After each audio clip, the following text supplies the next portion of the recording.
So dear students, welcome again in this classroom. So as you know that we are discussing this photosynthesis. I think since from 16 days, है ना, ये 16th lecture है मेरे ख्याल में, आज last lecture होगा इस फोटोसिंथेसिस का। तो इसमें हमने बहुत से टॉपिक्स पढ़े। पहले हमने इंट्रोडक्शन दिया फोटोसिंथेसिस पर, उसके बाद साइट फॉर फोटोसिंथेसिस क्लोरोप्लास्ट पढ़ाया, तो उसके बाद पिगमेंट्स, टाइप्स ऑफ पिगमेंट्स, उसके बाद मैकेनिज़्म, उसमें हमने light reaction, mechanism of light reaction वो हमने डिस्कस किया। तो उसके बाद डार्क रिएक्शन, उसमें C3 cycle, C4 cycle, then photo respiration.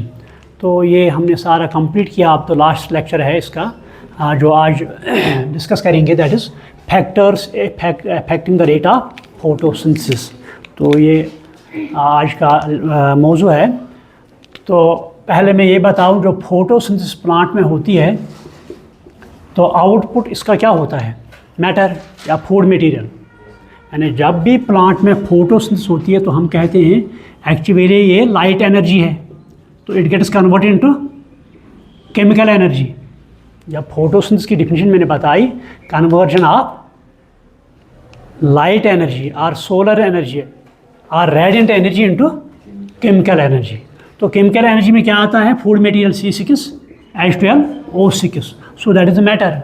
सो प्लांट में जितनी फोटोसिंथेसिस होगी उतना ही फूड मटेरियल बनेगा, उतना ही मैटर इंक्रीज़ होगा, उतना ही हमारे पास बहुत से प्रोडक्ट्स क्रॉप हमारे पास होगा।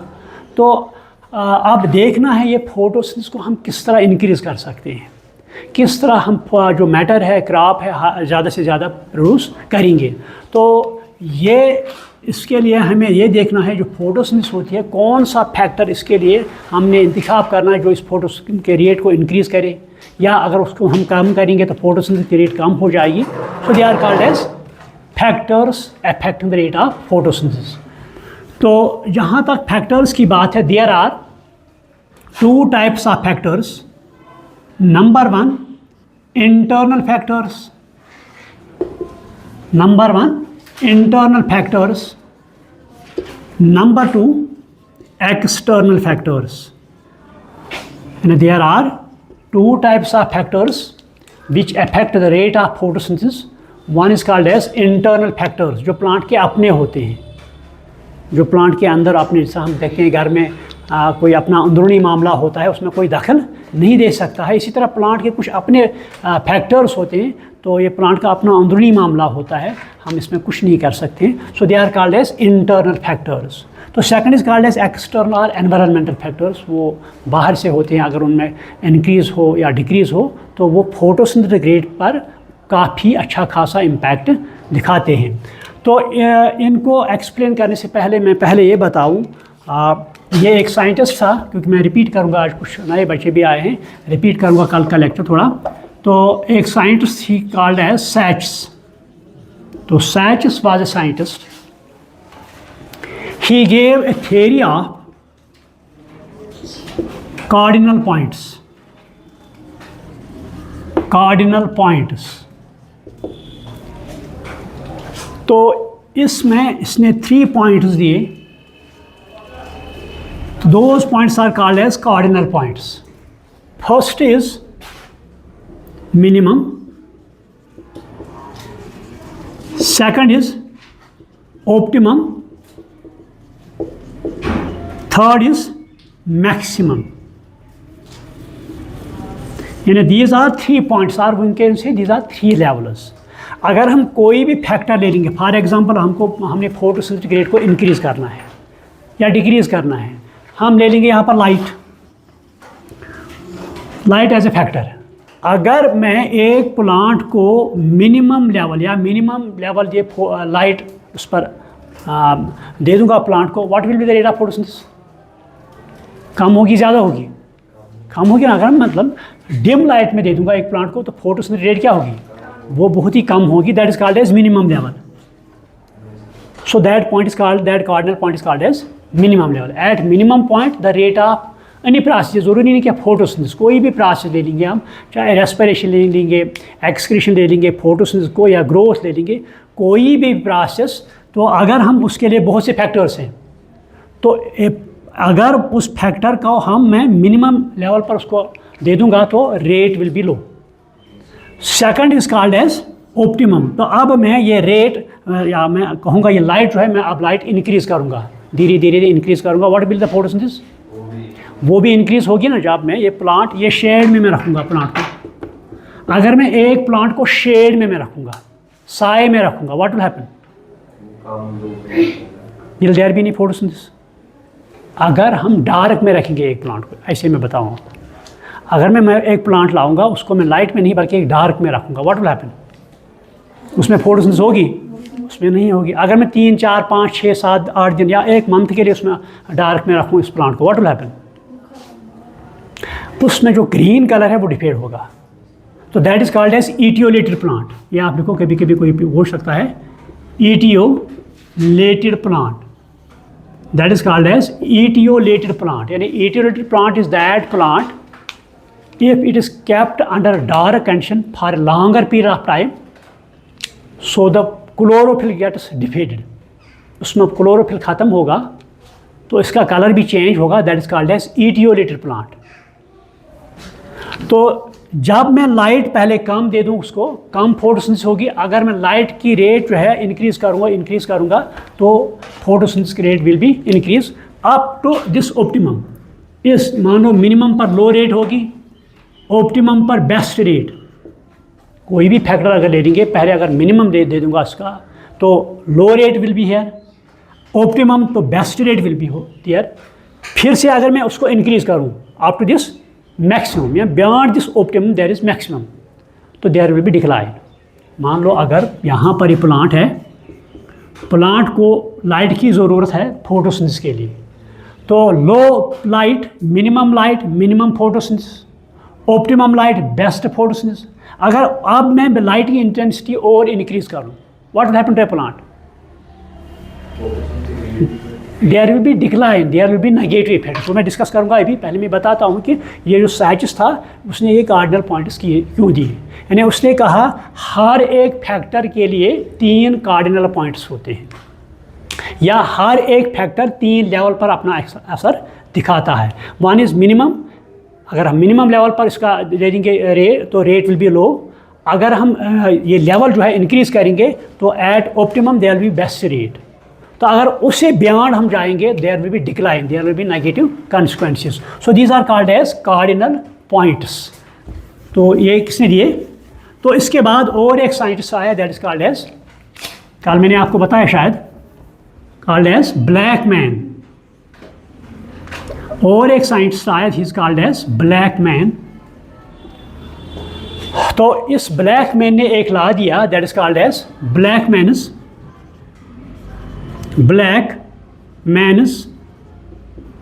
Law of limiting factors, law of limiting factors. Blackman जो है इसने एक लॉ दिया रिगार्डिंग दिस फैक्टर्स, कोई भी फैक्टर हो तो उस एतबार से उसने एक लॉ क्रिएट किया that is called as Blackman's law of limiting factors. तो उसने इसमें क्या दिया लॉ में, क्या, हालांकि एक्चुअली इससे पहले ये लॉ किसने दिया था, लिबिगस। पहले ये लॉ किसने दिया, लिबिगस। तो लेकिन लिबिगस ने उससे कहा था लिबिगस लॉ ऑफ मिनिमम, यानी उसने लॉ दिया that is called as Liebig's law of minimum. यानी यहाँ पर क्या उसने बताया कि कोई भी प्रोसेस अगर उसको कैरी करना हो, कोई भी प्रोसेस चाहे प्लांट हो या एनिमल हो, कोई भी प्रोसेस कैरी करने के लिए we need factors. For example growth ले लो, तो ग्रोथ के लिए हमें क्या चाहिए, फूड मटेरियल। एक ऑर्गेनिज्म को ग्रोथ करना है, बेस्ट ग्रोथ के लिए हमें फूड मटेरियल कम है चाहिए ज़्यादा, है ना, best we need balanced diet. तो हर एक प्रोसेस को परफॉर्म करने के लिए we need a number of factors. तो ये फैक्टर्स पहले अगर हम उनको मिनिमम लेवल पर दे देंगे तो रेट विल बी लो, अगर हम उनको ऑप्टिमम लेवल पर दे देंगे तो रेट विल बी बेस्ट, अगर हम उस बियॉन्ड हम इंक्रीज करेंगे देयर विल बी डिक्लाइन। तो इसी पर पहले लिबिगस ने ला दिया that is called as Liebig's law of minimum. तो उसने क्या कहा, उसने कहा कोई भी प्रोसेस हो अगर उसमें मान लो 5 फैक्टर्स है, फैक्टर नंबर 1 2 3 4 5, यानी एक रेस्पिरेशन ले लो, फोटोसिंथेसिस ले लो, कोई भी प्रोसेस के लिए हमें 5 फैक्टर्स है, देयर आर 5 फैक्टर्स। तो इनमें हम देखेंगे ये प्रोसेस किस फैक्टर पर डिपेंड करेगी। यहाँ पर हमें 5 फैक्टर्स आर देयर, 5 के 5 इस मान लो फोटोसिंथेसिस के लिए हमें ज़रूरत है।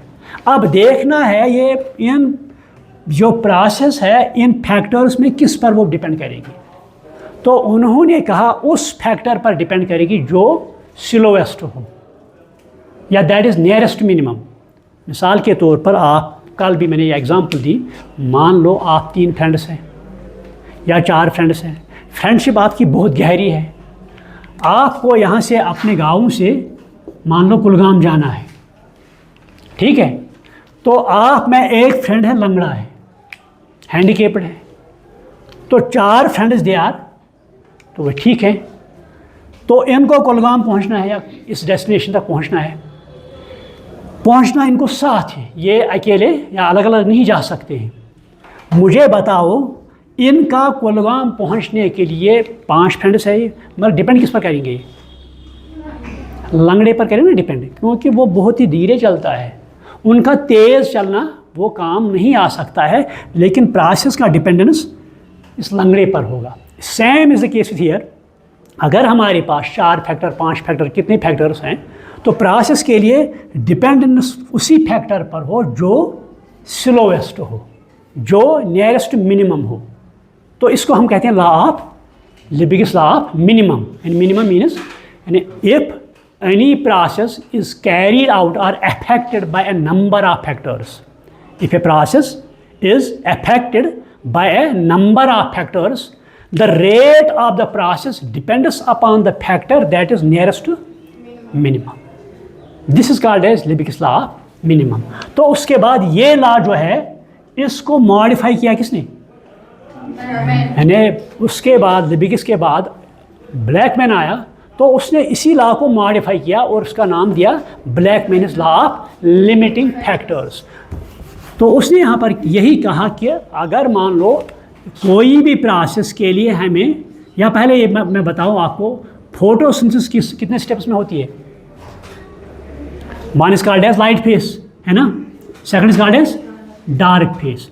लाइट फेस की काम क्या है, मैंने बताया आपको, लाइट फेस में ATP और NADPH प्रोड्यूस होते हैं, तो यही दो यहाँ पर यूटिलाइज होते हैं और हमें क्या देते हैं, C6H12O6। इन लाइट फेस में एसिमिलेटरी पावर या ADP एंड NADPH प्रोड्यूस होते हैं, तो उनका यूटिलाइज किस में होता है, डार्क फेस में, तो वहाँ पर हमें क्या प्रोड्यूस होता है, फूड मटेरियल। तो मुझे बताओ इन दो में से डिटरमाइनिंग स्टेप कौन है, डार्क रिएक्शन या लाइट रिएक्शन। फिर से सुन लो, लाइट फेस का काम है जो मैंने बताया आपको, वहाँ पर हमें एसिमिलेटरी पावर बनता है ATP एंड NADPH, तो यही दो यहाँ पर यूटिलाइज होते हैं, हमें क्या मिलता है, फूड मटेरियल होता है। मान लो अगर ये ज़्यादा से ज़्यादा प्रोड्यूस करेंगे, बहुत अमाउंट में मकदार में प्रोड्यूस करेंगे एसिमिलेटरी पावर, क्या उससे ज़्यादा फूड मटेरियल साथ ही मिलेगा यहाँ पर। तो ये किस पर डिपेंड करता है, डार्क रिएक्शन पर डिपेंड करता है। तभी तो हम कहते हैं फोटोसिंथेसिस में डार्क रिएक्शन है, इट इज़ रे डिटरमाइनिंग स्टेप। ये ऑब्जेक्टिव आता है, नीट में भी ऑब्जेक्टिव आता है, द डार्क रिएक्शन इज रे डिटरमाइनिंग स्टेप ऑफ फोटोसिंथेसिस। आप ये लिखो, the dark reaction is rate determining, या जिससे स्लोएस्ट प्रोसेस। ये मान तो ये लंगड़ा फ्रेंड है, यहाँ पर डार्क रिएक्शन, ये लंगड़ा फ्रेंड है, ये तो तेज़ दौड़ने वाला फ्रेंड है, तो rate determining step will be dark. ये धीरे धीरे, मतलब ग्लूकोज जो यहाँ बनेगा धीरे धीरे बनेगा, तेज़ नहीं बनेगा, तो रेट डिटरमाइनिंग स्टेप कौन है, डार्क रिएक्शन है। तो यही बात किसने, ब्लैकमैन ने कही। उसने कहा कि जो भी प्रोसेस हो, इस प्रोसेस में अगर 4 फैक्टर, कितने भी फैक्टर्स हैं, तो रे डिटरमाइनिंग फैक्टर कौन होगा, जो लिमिटिंग फैक्टर होगा, जो नियरेस्ट मिनिमम हो, जो स्लोवेस्ट हो उसी पर ये प्रोसेस डिपेंड करता है, या प्रोसेस जो है। So this called as Blackman's law of limiting factors. तो अब यही हम यूटिलाइज करेंगे यहाँ पर। तो अब वापस आएंगे हम फैक्टर्स पर। तो मैंने कहा फोटोसिंथेसिस को कैरी करने के लिए there are two factors, one is called as internal and. तो इंटरनल जो है they include number 1 leaf. Internal factor में फर्स्ट देयर इज लीफ। तो लीफ में क्या आता है? Number of leaves, number of leaves. Next size of leaf, third age of leaf, then orientation of leaf. इन लीफ में बहुत से फैक्टर्स आते हैं। फर्स्ट नंबर ऑफ लीफ, अगर एक प्लांट पे ज़्यादा लीव्स होंगे, दूसरे प्लांट में कम लीव्स होंगे, तो फोटोसिंथेसिस किस में होगी? ज़्यादा, जिसमें नंबर ऑफ लीव्स मोर है ना, क्योंकि लीफ ऑर्गन है जिसमें फोटोसिंथेसिस होती है। So number plays an important role. If more the number of leaves, इस तरह आप लिख सकते हैं, more the number of leaves more will be rate of photosynthesis. Second is size. तो अगर यहाँ ले लेंगे, दिस इज ब्रॉड लीफ, इसका साइज बहुत ही अच्छा खासा है। So this is small leaf.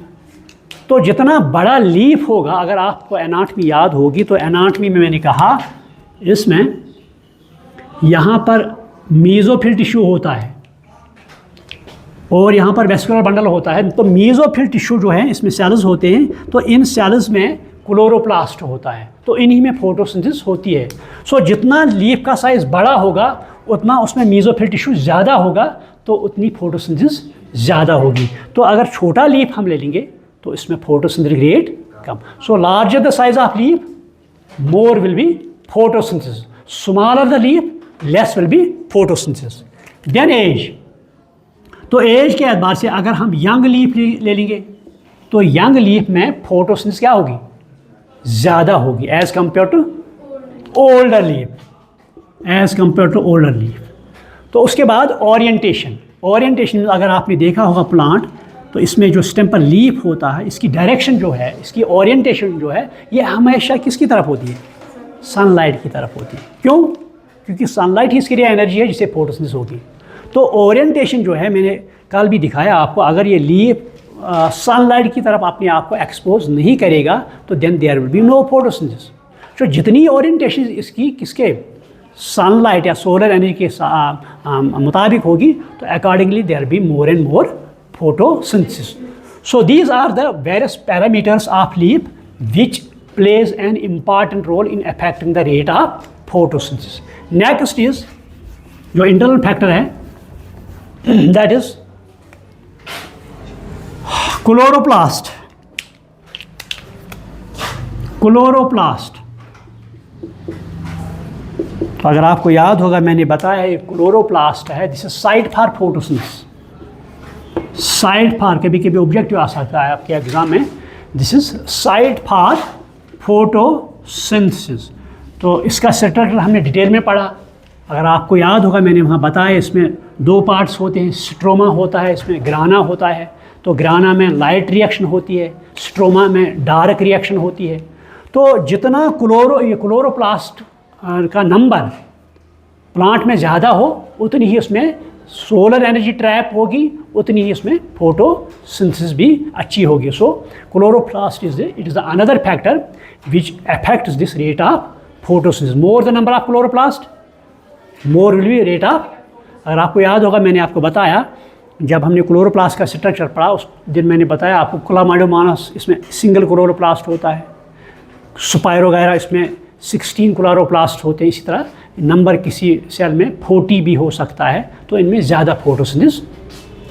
Next is chlorophyll. Next is chlorophyll. हाँ, क्लोरोफिल मैंने बताया आपको they are of 7 types. Chlorophyll जो है मैंने बताया आपको they are of 7 types. Number 1 chlorophyll A, chlorophyll B, chlorophyll C, chlorophyll D, chlorophyll E, bacteriochlorophyll and bacterioviridin. यहाँ तो ये 7 क्लोरोफिल होते हैं, लेकिन इनमें क्लोरोफिल ए जो है this is called as necessary pigment. Chlorophyll A जो है this called as necessary pigment, तो बाकी जो है chlorophyll B C D E whatever they are called as accessory pigment. Accessory pigment ये मैंने आपको डिटेल में बताया है। तो यही क्लोरोफिल या पिगमेंट्स अपने अंदर सोलर एनर्जी ट्रैप करते हैं।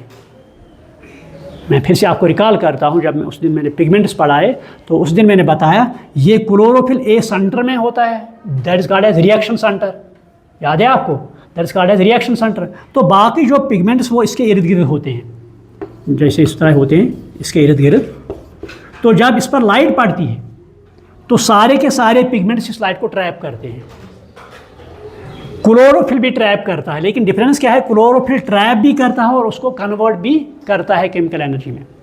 बाकी जो एक्सेसरी पिगमेंट्स है ये ट्रैप करते हैं, उसके बाद ट्रांसफर कहाँ करते हैं, क्लोरोफिल ई में। That is why these are called as accessory pigment. ये फोटोसिंथेसिस नहीं कर सकते हैं, ये फूड मटेरियल नहीं बनाते हैं, बल्कि सोलर एनर्जी को ट्रैप करके कहाँ पर भेजते हैं, क्लोरोफिल ए पर। So these are called as pigments. तो जितने पिगमेंट्स होंगे बेस्ट इस प्लांट में, तो accordingly they are be more and more photosynthesis. तो ये रहा क्लोरोफिल। तो उसके बाद इंटरनल या कंसंट्रेशन ऑफ, क्या आप लिखिए इस तरह, इंटरनल कंसंट्रेशन ऑफ CO2।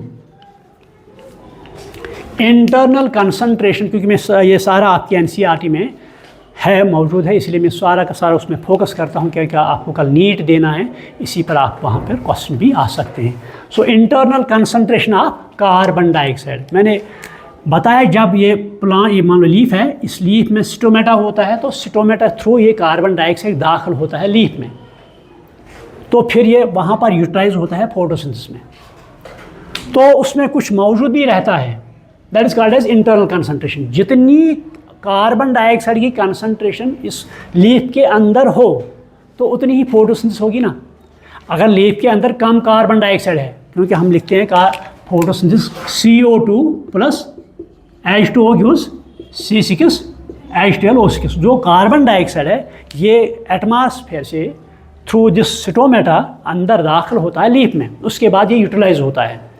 तो जितनी कंसंट्रेशन इस लीफ में कार्बन डाइऑक्साइड की मौजूद है उतनी ही फोटोसिंथेसिस होगी। That is called as internal, यानी मोर द कंसंट्रेशन ऑफ, आप इस तरह लिखो, more the concentration of carbon dioxide inside the leaf, more will be photosynthesis, more will be photosynthesis. उसके बाद आते हैं एंजाइम्स। एंजाइम्स जो मैंने क्लोरोप्लास्ट पढ़ाया, इसमें मैंने बताया स्ट्रोमा। स्ट्रोमा, तो इस स्ट्रोमा में एंजाइम्स प्रेजेंट होते हैं, तो उन एंजाइम्स के बगैर फोटोसिंथेसिस नहीं हो सकती है। तो सबसे बड़ा जो इसमें या हायर रिच अमाउंट एंजाइम होता है, दैट इज कॉल्ड एज, शाबाश, रिबिस्को। याद है आपको, दैट इज कॉल्ड एज रिबिस्को। यानी जो सबसे ज़्यादा कंसंट्रेशन या मकदार में एंजाइम इस स्ट्रोमा में पाया जाए या वर्ल्ड में पाया जाता है, that is rubisco. It is percentage is 16%। ये मैंने आपको बताया पहले, 16%। सबसे ज़्यादा जो अमाउंट किसकी, रिबिस्को की होती है, वो इसमें होती है। तो ये रिबिस्को एंजाइम है, इसकी तरह बाकी भी एंजाइम हैं जो फोटोसिंथेसिस कैरी करने में रोल प्ले करते हैं। अगर ये एंजाइम की कंसंट्रेशन कम होगी तो what will happen, there will be low photosynthetic rate. So हम कहेंगे best the concentration of enzymes, best will be rate of photosynthesis. So these are called as internal factors. These are called as internal factors. Now external factor. तो external factor में क्या आते हैं, number 1, आप ही लिखो, number 1 light. Number 1 light आती है इसमें। नंबर 2 टेम्परेचर आता है इसमें। नंबर 3 इसमें वाटर। नंबर 5 कार्बन डाइऑक्साइड या 4 carbon dioxide. So these are called as external factors. कभी कभी क्वेश्चन आता है what are the external factors which are used for या which affect the rate of photosynthesis. तो पहले लाइट लेगी। What is light, can you define light, what is light? Physics में आपने, हाँ 10th में भी पढ़ी है आपने, लाइट क्या होती है? It is a form of that sensation of site. तो लाइट जो है दिस इज एक्चुअली एनर्जी, तो हम इसे कहते हैं सोलर एनर्जी और रेडिएंट एनर्जी। तो ये लाइट जो है अपना रोल 3 तरीके से दिखाता है इस पर प्लांट पर। ये लाइट जो है जब प्लांट पर पड़ती है, फिर ट्रैप होती है, फिर फोटोसिंथेसिस होती है। ये 3 तरीके से उस पर अपना रोल दिखाती है। Number 1 intensity, light intensity. Number 2 quality. Number 3 duration. यानी इसका रोल अगर देखेंगे, ये 3 तरीके से अपना रोल निभाती है लाइट। 1 is intensity. इंटेंसिटी क्या होती है? What is intensity? उर्दू में जिसे कहते हैं शिद्दत। अगर हम 12 बजे देखेंगे ओपन सन में बहुत ही ज़्यादा गर्मी होती है, 1 बजे बहुत ही ज़्यादा गर्मी होती है, इसे that is called as intensity. That is इसकी शिद्दत क्या है। तो यहाँ पर अगर ले लेंगे, ये प्लांट है यहाँ पर, तो इसमें ये लीफ ले लो। अब ये लाइट इंटेंसिटी इस किस पर? लीफ पर पड़ेगी। अगर लाइट इंटेंसिटी मिनिमम हो, कम हो, रेट ऑफ फोटोसिंथेसिस क्या होगी? अगर लाइट इंटेंसिटी कम हो, मिनिमम हो, rate of photosynthesis will be low. मैंने अभी इसीलिए कहा ना कार्डिनल पॉइंट्स, मिनिमम पर लो रेट, ऑप्टिमम पर बेस्ट रेट, मैक्सिमम पर डिक्लाइन। अगर ये इंटेंसिटी को हम मिनिमम लेवल पर रखेंगे, मिनिमम लेवल पर या कार्डिनल पॉइंट पर रखेंगे, तो रेट ऑफ फोटोसिंथेसिस दो, रेट ऑफ फोटोसिंथेसिस। अगर हम लाइट की इंटेंसिटी इंक्रीज करेंगे तो ये photosynthesis it will also get increase. लेकिन अगर हम मान अप टू ऑप्टिमम, यानी up to optimum the rate will be best, up to optimum rate will be best. अब तो तीसरा कार्डिनल पॉइंट हम ले लेंगे मैक्सिमम। लाइट की इंटेंसिटी इस वक्त बहुत ज़्यादा है, तो जब ये लीफ पर पड़ेगी उस पर अब पॉजिटिव रोल नहीं होगा, बल्कि इसका नेगेटिव रोल होगा। तो नेगेटिव रोल क्या मतलब? यहाँ पर फोटो ऑक्सीडेशन होगी। ये पॉइंट लिख लो आप।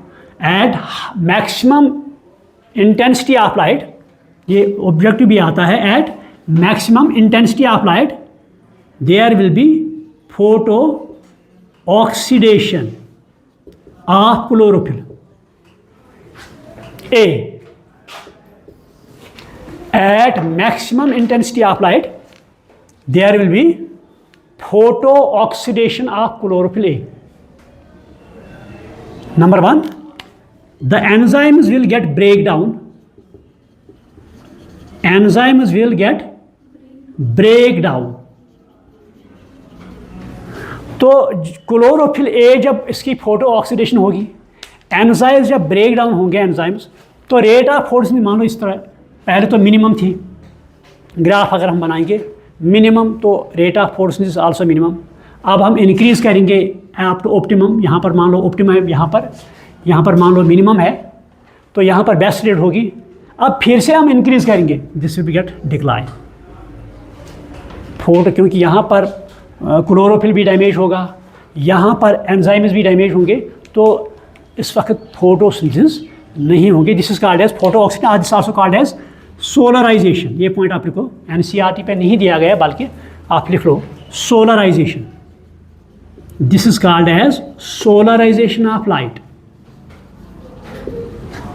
This is called as solarization of light. तो ये रहा किसका? इंटेंसिटी का। तो number 2 is quality. What is quality? Quality के एतबार से हम देखेंगे लाइट जो है it is made up of, यही है ना कहते हैं हम,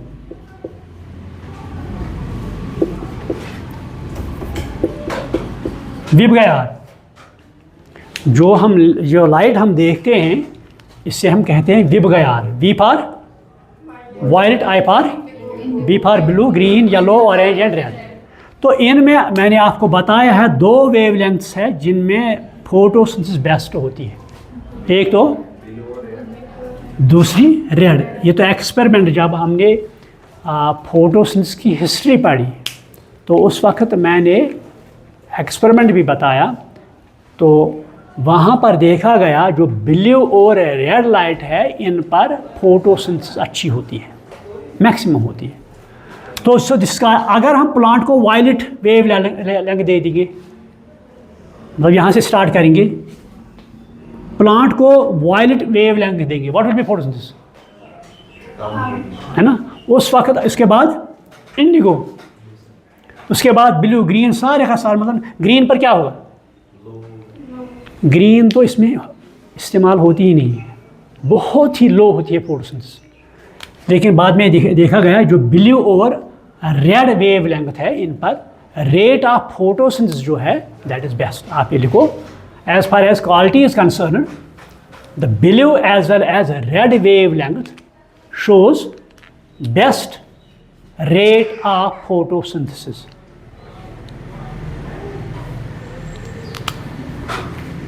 तो उसके बाद ड्यूरेशन मीन्स टाइम पीरियड, यानी कितने टाइम में ये प्लांट बेस्ट फोटोसिंथेसिस कर सकता है। तो ये देखा गया 10 से 12 आवर्स तक, फ्रॉम 10 to 12 आवर्स तक बेस्ट फोटो। यानी अगर प्लांट को हम लाइट में रखेंगे तो वहाँ पर हमने इंतज़ार करना है 10 to 12 आवर्स, घंटे तक हमने, तो इसमें रेट ऑफ फोटोसिंथेसिस जो वो बेस्ट होती है। So this called as duration of light, and first intensity of light, second quality, then duration of light. So this is light. तो उसके बाद टेम्परेचर आता है। तो इसमें भी यही 3 पॉइंट्स मान लो, अगर हम टेम्परेचर ले लेंगे तो अगर हम लो टेम्परेचर, मिनिमम टेम्परेचर रखेंगे तो rate of photosynthesis will be low, यानी आप लिखो at minimum temperature the rate of photosynthesis is low, at minimum temperature the rate of photosynthesis is low। so उसके बाद हम टेम्परेचर को इंक्रीज करेंगे। मान लो पहले 10 डिग्री था तो रेट ऑफ फोटोसिंथेसिस लो थी, उसके बाद हम 10, 15, 20, 25 देखेंगे कहाँ पर बेस्ट। तो ये देखा गया 25 to 35, यानी फ्राम 25 to 35 डिग्री जो टेम्परेचर है यहाँ पर बेस्ट रेट ऑफ फोटोसिंथेसिस होती है। तो अगर हम बियॉन्ड जाएंगे this, that is called as maximum, यानी ऑप्टिमम इज, पहले तो मिनिमम लो, उसके बाद ऑप्टिमम, तो यहाँ पर 25 to 35 डिग्री सेल्सियस तो बेस्ट रेट है यहाँ पर। तो उसके बाद मैक्सिमम हम ले लेंगे बियॉन्ड 25 या 35, तो उस पर क्या होगा, ये जो प्लांट है इसमें जो enzymes they will get denatured और they will get break down. अगर हम टेम्परेचर को इंक्रीज़ करें, जैसे हम देखते हैं, मतलब पिछले कई दिनों से गर्मी ज़्यादा थी, है ना, हमारी बॉडी जो ये बियर नहीं करती थी, इसी तरह प्लांट में प्रॉब्लम होगी। इसमें जो एंजाइम्स हैं वो एक ख़ास टेम्परेचर पर अपना फंक्शन जो है परफॉर्म करते हैं, यानी दैट इज़ अप टू मान लो 25 और अप टू 35। तो उससे कम दे देंगे तो उनकी फंक्शन कम होगी, ये दे देंगे तो फंक्शन विल बी बेस्ट, उससे बियॉन्ड जाएंगे तो there will be decline in photosynthesis, क्योंकि उसमें एंजाइम्स अपना फंक्शन स्टॉप है ना। आपने देखा होगा अगर हम कोई भी फूड मटेरियल ओपन में रखते हैं और टेम्परेचर बहुत ही ज़्यादा होता है, वहाँ क्या होता है, बैड स्मेल। सो उसमें जो एंजाइम्स हैं ये ब्रेक डाउन होते हैं। तो इसी तरह यहाँ पर प्लांट में भी अगर हम मैक्सिमम टेम्परेचर दे देंगे beyond the optimum level, so there will decline in photosynthesis. Then water, तो वाटर इज इम्पॉर्टेंट कंपोनेंट। अगर आपको याद होगा जब मैंने फोटोसिंथेसिस पर पढ़ाई तो उस वक्त मैंने बताया ये वाटर जो है इसका रोल क्या है। Number 1 it gives oxygen, number 2 it gives hydrogen. यहाँ पर हम लिखते हैं CO2 plus H2O gives C6H12O6। ये वाटर जो है ये तो एक ऑक्सीजन देता है, दूसरा ये हाइड्रोजन देता है। तो ये ग्लूकोज कौन बनाएगा, ये कभी कभी ऑब्जेक्टिव भी आता है। Oxygen is evolved from water और कार्बन डाइऑक्साइड, वाटर, ये मैंने बताया फोटोलिसिस ऑफ वाटर। तो इस वाटर से हमें एक मिला क्या, ऑक्सीजन और एक मिला हाइड्रोजन। तो बनाना क्या है? ग्लूकोज। ये कहाँ से बनेगा? Carbon dioxide. लेकिन कार्बन डाइऑक्साइड को किस चीज़ की कमी है? हाइड्रोजन की। हाइड्रोजन यहाँ आएगा, C6H12O बनाएगा, है ना।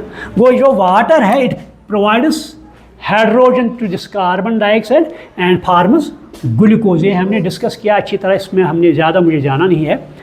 तो ये कार्बन डाइऑक्साइड, ये वाटर जो है, अगर इसकी अवेलेबिलिटी हम कम करेंगे, प्लांट को बहुत ही कम वाटर दे देंगे, व्हाट विल हैपन? तो rate of photosynthesis already it will get low. Second thing, there will be wilting. Wilting जानते हो क्या होता है? ये प्लांट सूख जाएगा। आपने देखा होगा जब हम घर में छोटे प्लांट, मतलब साग ले लो, वो मिर्च ले लो, उसके प्लांट लेट्स किस में, ज़मीन में डालते हैं, तो उसके बाद जब टेम्परेचर काफ़ी ज़्यादा होता है, वाटर की कमी होती है, वो उन प्लांट्स को क्या होता है, वो जल जाते हैं ना, सूख जाते हैं। तो that is called as wilting. तो सिमिलर अगर हम वाटर की अवेलेबिलिटी को लो करेंगे तो फोटोसिंथेसिस लो होगी, साथ ही साथ ये क्या, ये प्लांट में विल्टिंग होगी। ठीक, तो it also plays an important role. Last one is carbon dioxide.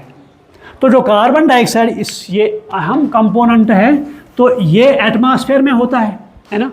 Atmosphere में इसकी कंसंट्रेशन कितनी होती है, आपने पढ़ा होगा। एटमॉस्फेयर में सबसे ज़्यादा नाइट्रोजन है, उसके बाद ऑक्सीजन 21%, उसके बाद कार्बन डाइऑक्साइड होता है, कितनी परसेंटेज इसकी आपने पढ़ा होगा। तो आपने पढ़ा होगा मेरे ख्याल में 0.03%, है ना। लेकिन जो आपकी NCERT है वहाँ पर 0.03% टू 0.04%, क्योंकि अगर ऑब्जेक्टिव आ गया नीट में the percentage of carbon dioxide in our atmosphere is, तो आपने ये जवाब देना है।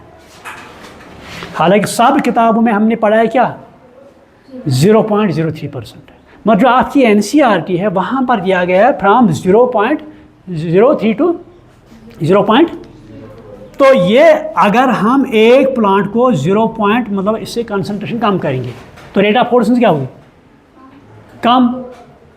अगर वो इंक्रीज करेंगे तो रेट ऑफ फोटोसिंथेसिस इंक्रीज। ये देखा गया कि अप टू 0.05% ये अच्छा खासा फोटोसिंथेसिस दिखाता है। तो इससे बियॉन्ड हम जाएंगे तो यहाँ फोटोसिंथेसिस जो है ये डिक्लाइन होती है। तो एक पॉइंट यहाँ मैं आपको बताना भूल गया,